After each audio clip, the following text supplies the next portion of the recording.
I need to tell you something, and I need you to really hear me.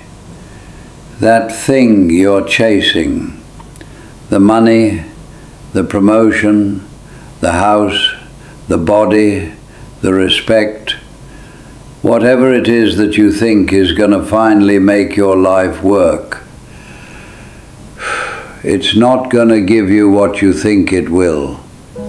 I'm William, 77 years old, and I spent 50 years of my life running after things that were never going to fill the hole I was trying to fill. 50 years. That's a long time to be chasing the wrong thing. So sit with me for a few minutes, because what took me half a century to figure out, I'm going to try to give to you right now. And maybe, just maybe, you won't waste as much time as I did. We all do this thing. We all say, I'll be happy when. I'll be happy when I get the promotion. I'll be happy when I pay off the house. I'll be happy when I retire. I'll be happy when people finally respect me. I said that my whole life. My whole damn life. And you know what? I got the promotion. I paid off the house. I retired. People respect me, I think. I don't know. At 77, you stop keeping track. But here's what nobody tells you. When you get the thing, there's always another thing. Always. The finish line moves. You think you're almost there, and then you look up, and it's further away than when you started. I spent 50 years running toward a finish line that didn't exist. Let me tell you something about myself that I'm not proud of.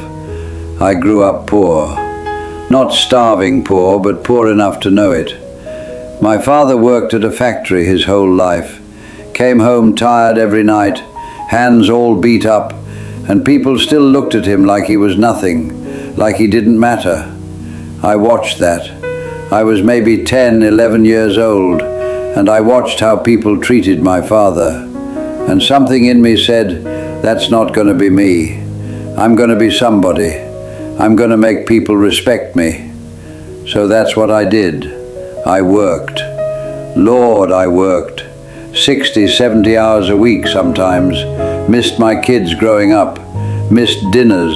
Missed baseball games. Missed everything. But I was building something. I was becoming somebody. By 52, I was a vice president. Corner office. People called me sir. My name was on the door. And you know what I felt? Nothing. I mean, not nothing. I felt, I don't know how to describe it. Empty, I guess. Like I climbed all the way up this mountain, and when I got to the top, there was nothing there. Just another mountain.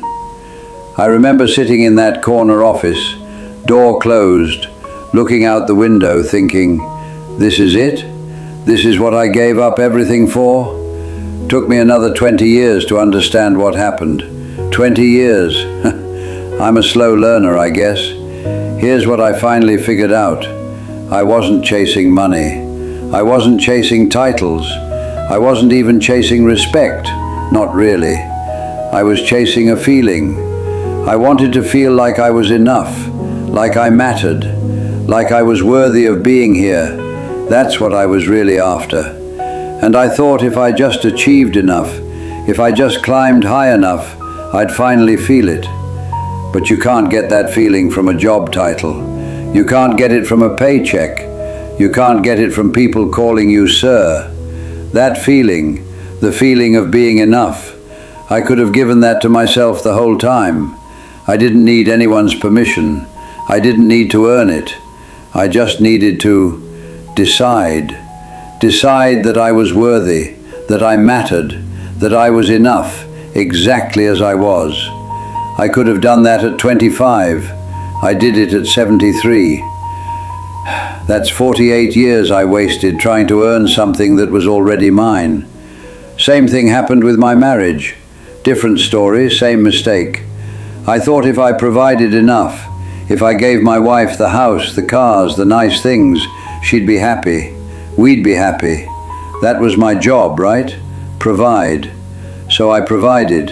I provided the hell out of that marriage. But you know what my wife actually wanted?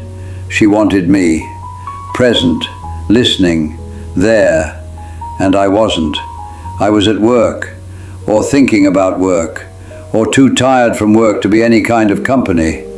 We almost split up when I was about 48, and it wasn't because I wasn't successful. It was because I was gone. Even when I was home, I was gone.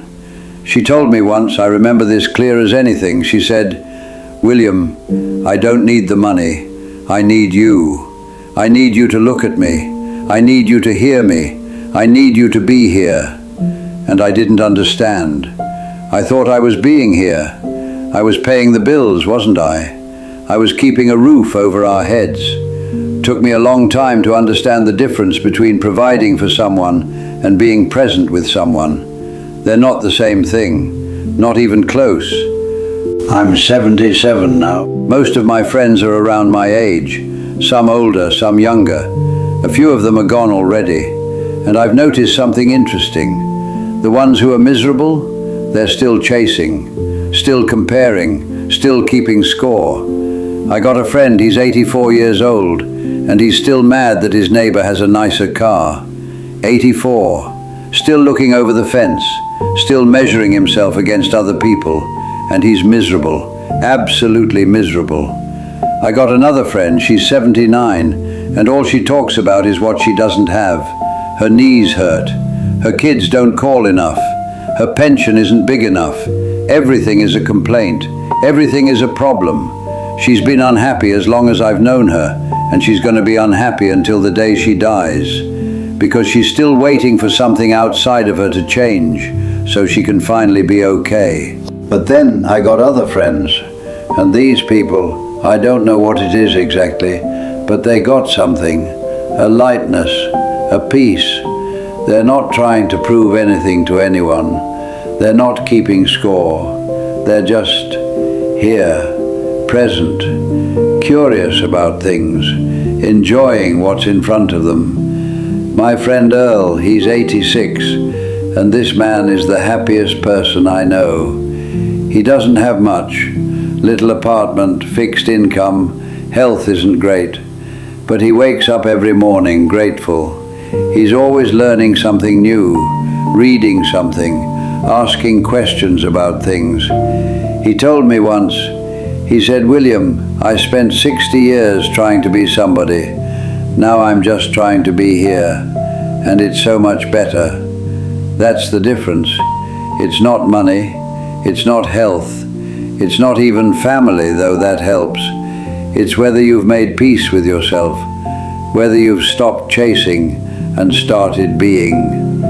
You want to know what real freedom feels like? I'll tell you what it feels like. It's not having a bunch of money. I got friends with money who are trapped in their own heads, worried about everything, can't enjoy anything. Real freedom is when the things that used to bother you don't bother you anymore. When someone says something nasty and it rolls off you like water. When you're not walking around needing everyone to like you. When you can look in the mirror, see a 77-year-old man looking back at you and say, "Yeah, that's me, and I'm okay with that." Real freedom is not needing anything outside of you to be okay inside of you. And that, my friend, that takes most people a lifetime to figure out. Some people never figure it out. They die still chasing, still waiting, still thinking happiness is around the next corner. Here's the trap, and I want you to really understand this. You think once you get the thing, you'll be satisfied, but you won't. There's always another thing. I paid off my house when I was 58. Thought I'd feel free. Thought I'd finally relax. You know what happened? I started worrying about the next thing. Retirement savings. Healthcare costs. What if the market crashes? What if this? What if that? The fear didn't go away when my circumstances changed. The fear just found something new to attach itself to. And that's when I realized something important. The fear doesn't leave when your life gets better. The fear leaves when you change. When you decide you're not going to let it run your life anymore. When you decide that you're okay, right now, today, regardless of what happens tomorrow. That's an inside job. No amount of money can do that for you. No achievement, no relationship. It's something you got to do yourself. Everything I thought I wanted, the title, the money, the house, the respect, I didn't actually want those things. I wanted to feel safe. I wanted to feel like I mattered. I wanted to feel loved. And I was looking for those feelings in all the wrong places. I was trying to get them from my job, from my bank account, from other people's opinions. But those feelings, safety, worthiness, love, I could have given them to myself, anytime. I didn't need to earn them. I just needed to accept them. Accept that I was already safe, already worthy, already loved. That sounds simple. I know it does. But it took me 50 years to really understand it. And I'm still working on it, honestly. 77 years old and I'm still practicing.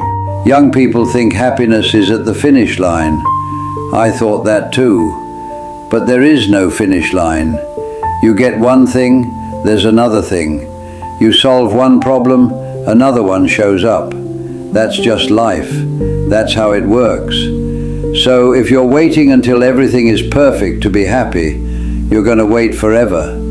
Because it's never going to be perfect.